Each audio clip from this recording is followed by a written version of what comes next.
Isa ka rin ba sa mga umiiwas sa awkward questions tuwing may family reunion? Kung paano makakasurvive dyan, alamin sa unang balita ni Dano Tingkungko. Pasko is waving, pero bukod sa kasiyahan, nariyan na naman ang mga tanungan sa reunion na...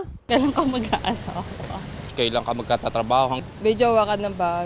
Ayon sa life coach na si Nathaniel Chua, isa sa mga punot dulo ng ganitong awkward na tanungan sa mga reunion ang pagnanais na may mapag-usapan para makapag-bonding. Parang nape-pressure ako. May kinalaman daw kasi ang choice ng itatanong sa tagal na hindi nagkita ang mga magkakaanak. Nanggagaling yan sa kultura. Minsan nagta-tunnel vision tayo in the hope na to strike up a conversation, put grease in the gears na we ask these things. Hindi sila na-call out, hindi na bibigyan ng counter reaction. For me naman kasi wala naman timeline talaga yung ano.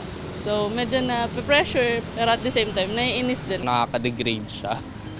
Personal question na hindi naman dapat sinishare kung hindi mo gustong i-share. Ano nga bang pwedeng gawin sa mga bagay na ganyan? Sabi ng life coach, komprontahin o manahimik o kaya mix of both at i-control ang sasabihin. Hindi mo naman makokontrol yung sinabi ng ibang tao eh. But you can control your action. But you can control how you respond. Sinasabihan ko na lang po na siguro in time parang darating tayo dyan. Sabay change topic, kamusta ka na, gano'n. Siyempre, tahimik ka na lang. Sabay, goodbye. Kailan ka mag-asawa? Sinasagot ka na lang na hindi muna sa ngayon. Priority ko kasi yung career ko. Ito ang unang balita, Dano Tingkungko para sa GMA Integrated News. Mga kapuso, para laging una sa mga balita, bisitahin at mag-subscribe sa GMA Integrated News sa YouTube.